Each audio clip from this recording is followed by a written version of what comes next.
I think I've just broken my toe doing a handstand to back bend. Too healthy. So today I'm going to put 10 minutes on the clock. I'm going to go from this position. So I've just done a test. I've handstanded over to the stool bars. Now you could do this towards a box or just to the wall, and just have a look at your back bend position. So I'm just trying to open up through the thoracic as much as I can. I've done no warm up. So this is my starting position, and I'm going to give myself 10 minutes of work and try and open this up as much as I can. And then I'm going to attempt to do a freestanding handstand to back bend. Now, if you don't feel that you're at that level to go all the way over into the back bend from a handstand, use the wall, go to a box, just set a level that's appropriate for you, but just see what difference you can make in 10 minutes. So I'm just going to do a thoracic extension using a foam roller. So you just want to hold on to something. So here I'm using the stool bars. You could use a dumbbell, a barbell, the bottom of the couch, just something to fix your hands to. And then we just want to put the foam roller mid-thoracic and then take the hips towards the floor. If you can get comfortable with the hips on the floor, you can make it harder by straightening the legs, pointing the toes, and squeezing the legs together. And I can make it harder in the upper body by having the arms straighter and closer together, or to make it easier, wider apart and put a slight bend in the elbows. If that feels okay, raise the roller up. So you can see there I've got a couple of mats underneath the roller. And I'm just going to do a 30 to 60 second hold there, pulling down as deep as I can into it, trying to go into a posterior tilt with the pelvis. Okay, then I'm going to open up the front of the body, especially the hips. I'm going to go into a lunge, hip flexor stretch. So I'm involving the rec fem as well, so I'm bending the knee up, but I'm really trying to go into a deeper lunge position. And as I'm doing that, I'm going to lean back and I'm going to grab hold of the stool bars. If you don't have stool bars, use the wall. Just put your hands on the wall. See if you can push yourself away. Just make sure this one isn't dumping into the low back. Again, around a 30-second hold, then I'm going to swap over and do the same on the other side. Okay, quick retest, kick over again. I'm going to go as low as I can, walking the feet down the stool bars. But if you don't have stool bars, you could just slide your feet down the wall, or you could go to a box.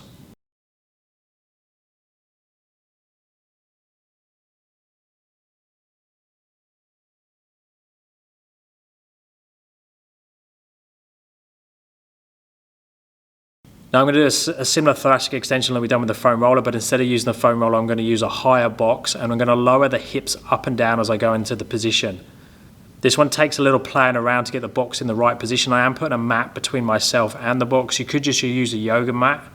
And then once I'm into position, I'm just going to lower the butt towards the floor, bending the knees and the hips at the same time. And the beauty of the stool bars is I can adjust the hand position just to find that good position. This one can be quite aggressive, so don't be too crazy with it. And I'm just going to go up and down for reps. I struggle with this one, so I'm not going to hold for time. If you feel a little bit more comfortable, you could lower and hold for time. So again, 15 to 30 seconds. So retest again, see the difference. Starting to feel like I'm opening up a little bit. Now I'm going to do more of a passive position. I'm just going to lay over a fit ball. Again, put the hands up against the wall or onto the stool bars. If it feels okay, lengthen the legs, so straighten the legs out. Just make sure it doesn't dump into the low back. I especially feel this one in the abdominals, so really opening up all the anterior muscles in the front of the body. Okay, visit again the foam roller position. This time I'm going to add an extra mat, and instead of holding for time, I'm going to go up and down for repetitions. So it's going to be a little bit more intense, so less time, but more intensity. Okay, then I'm going to do some extensions over the yoga block. Now this is something that's progressed for me just by doing it on a regular basis. I've been using the yoga block sideways. It took me a little while to get into that sideways position, and now I can even spend a little bit of time with the yoga block up on its end. I normally don't hold on to anything, but here, because I'm being quite aggressive with the stretching and doing it quickly, I'm holding onto the bar as well, which just intensifies it. So I'm pretty pleased I can get into the position. I'm just not holding for that long.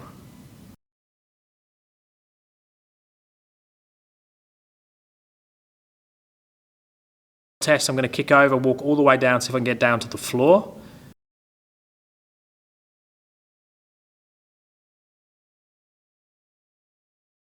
Okay, now the biggie. Now I'm going to try and go from the handstand, lower down as slow as I can, and drop back into the back bend. There will be a bit of a drop because I know I can't get my toes all the way to the floor. Now I'm pressing into it. You could kick into it if you don't have the press. And like I say, don't drop down into it unless you know you've got somewhere to go and you're confident enough to go into it. If you're not, go up against the wall, put a box there, put some mats there, get someone to spot you, stay at your level. Now this is where I hurt my toe. You can see the right foot lands just a little bit before the left side, and all my weight, I think, goes onto that toe. I actually think I just split the toenail to start with, so I didn't think it was too bad, but as the day's gone on, my toe has got blacker and blacker. So I think it might be broken, I'm not sure. So pretty pleased with that progress in 10 to 15 minutes, especially because I'm not great at back bends. Not so pleased with the toe. Let me know how you go with this one. How's your back bend? Can you handstand to back bend? Some of you might even have back bend back to handstand. That's definitely not me. Normal deal, thumbs up and subscribe would be appreciated, and I'll speak to you next time. Thanks, guys.